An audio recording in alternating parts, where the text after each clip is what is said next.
What's up, wrestling fans? It's the Emerald Enthusiast of the Multiverse Musings Podcast Network. Here with a look at the Mattel WWE Series 87 Elite figure of Asuka.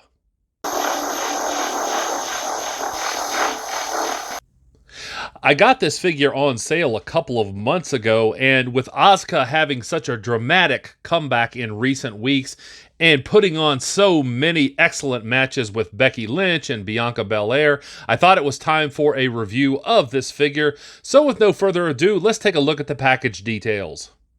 Here is the bottom front of the packaging. We get the Mattel logo. It says Asuka Elite Collection. Here's a nice studio shot of Asuka. I really like this makeup, by the way. It's very unique, very colorful. And also here is the serial numbered hologram.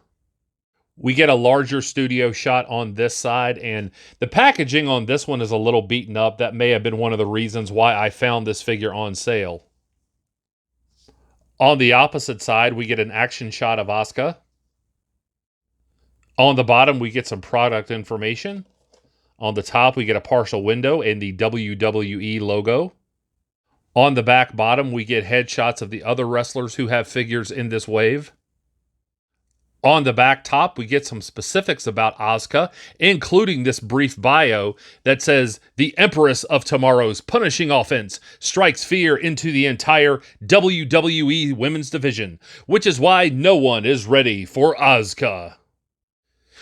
Mint on card collectors should be very happy with the way this figure looks in the packaging. I like that the figure is front and center with the alternate set of hands positioned off to the side. I do like the position that she is in, this pose where she is holding up the mask. Really, my only complaint is that you can't see her feet. But I'm very anxious to get this figure out of the packaging and see all of the details. So let's do so now. Let's bust this figure out of the package and see what's inside.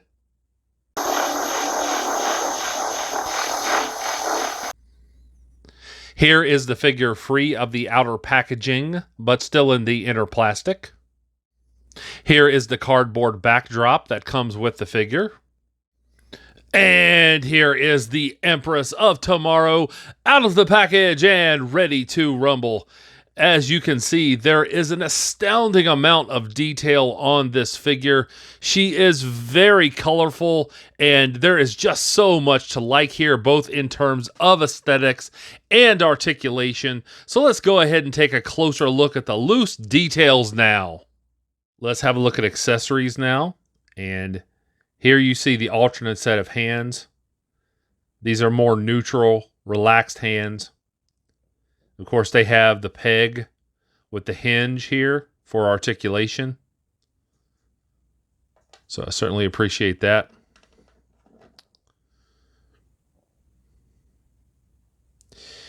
And here we have one of her masks, and this is just magnificent. Look at all of the color on this. Just look at all of that magnificent detail. The paint applications are just amazing on this. And as you can see from behind here, this actually does fit onto her face, and I will have her wearing this later on in this review.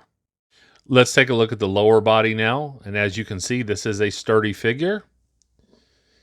And the paint applications on the boots are just astounding. Look at that. Just a feast for the eyes. Very intricate. There is articulation here at the ankle. And there is some pivoting here. So if you want to get her in like a wide stance, you have that option. That'll help you keep the figure sturdy. There's articulation here at the top of the boot. So I appreciate that.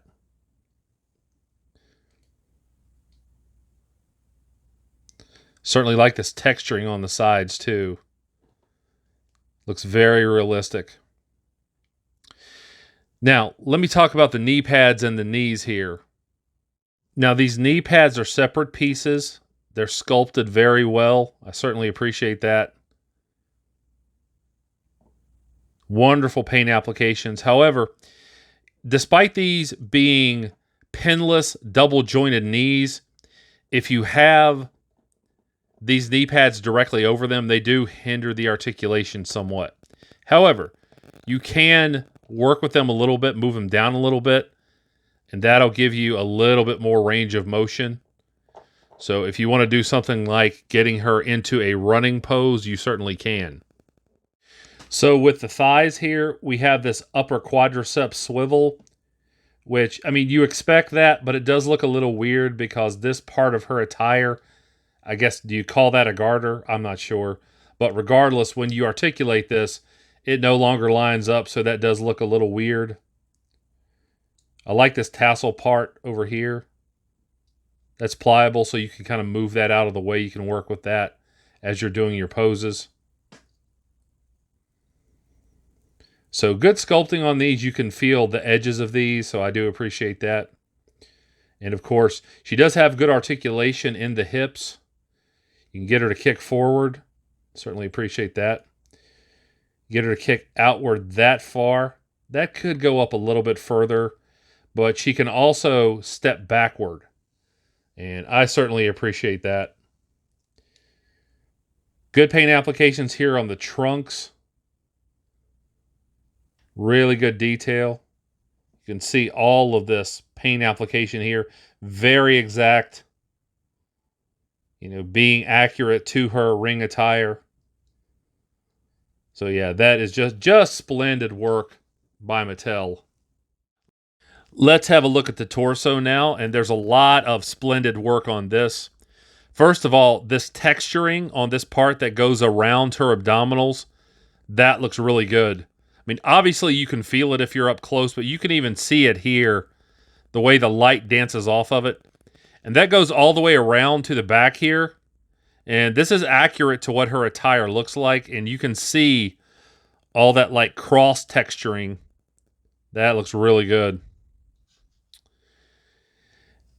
As far as like the sports bra part of this, the paint application looking really good. I love that gold paint. You can see the deco over here on this side.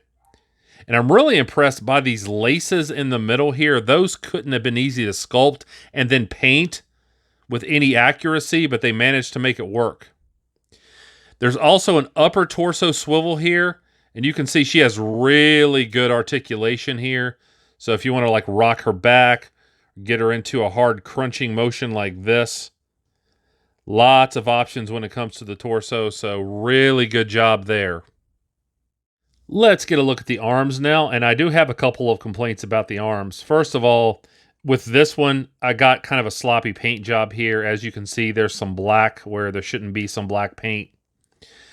Also, this red isn't quite as vibrant as the other reds on the figure.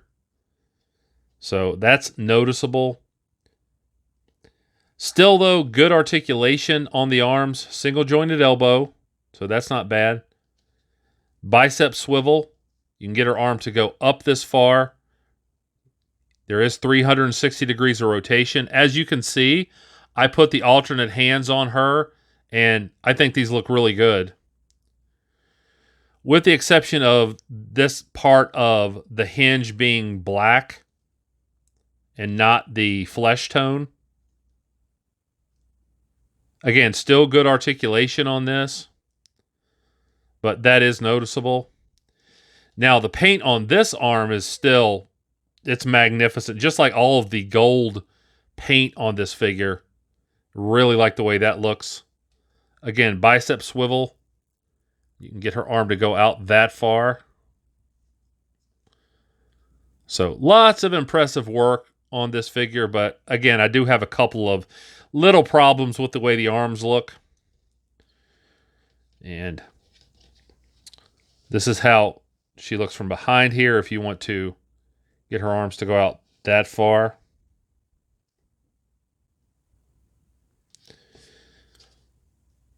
Here's a close-up of the gripping hands. Yeah, so these aren't bad at all. There's nothing wrong with them, but I just think that the open palms look better. Let's have a look at the head sculpt now. And in terms of aesthetics, this is top-notch. I mean, you can see all the detail on her face. The way that they were able to render this. I do think that the makeup is a little darker than it should be. Like it should be a little brighter green. But they got the overall shape of the makeup the way it should be.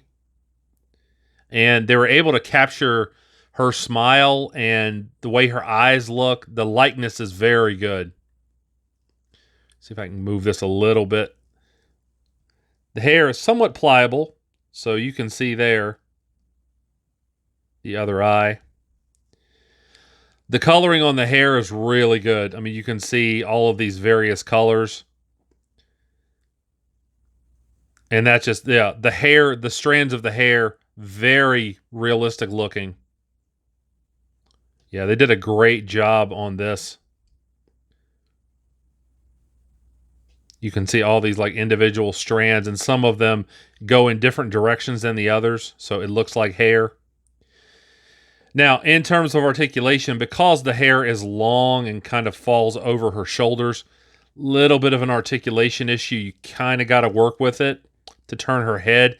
And it feels like if you do this too often, you may be stressing that dumbbell joint in the neck. And I mean, you can hear that. You know, plastic pushing against plastic. So be careful when you are articulating the head. You can't really get her to look up. You can get her to look down a little bit. But, yeah, so like I said, you can get her to turn her head, but I would be careful. Certainly don't do that with too much force. But just in terms of the likeness, I think that Mattel did a really good job with this head sculpt. And I know you want to see the mask on the figure, so there are these two little pieces of plastic. And what I like to do is lift her hair a little bit and just kind of slide this up under her hair. And then just kind of apply a little bit of pressure until you get those inside of the hair. And there you have the mask on the figure. So, oh man, that just looks really cool. Just a memorable accessory on a memorable figure of a memorable wrestler. So good job, Mattel.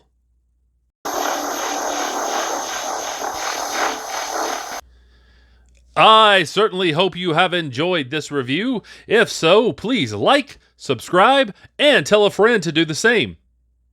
Stay tuned at the end of the video for some articulation shots, and also remember to catch me on the Multiverse Musings vidcast available right here on YouTube. And I'll be back to the internet with more pro wrestling related content soon. But until we meet again, this has been the Emerald Enthusiast, and thanks for watching.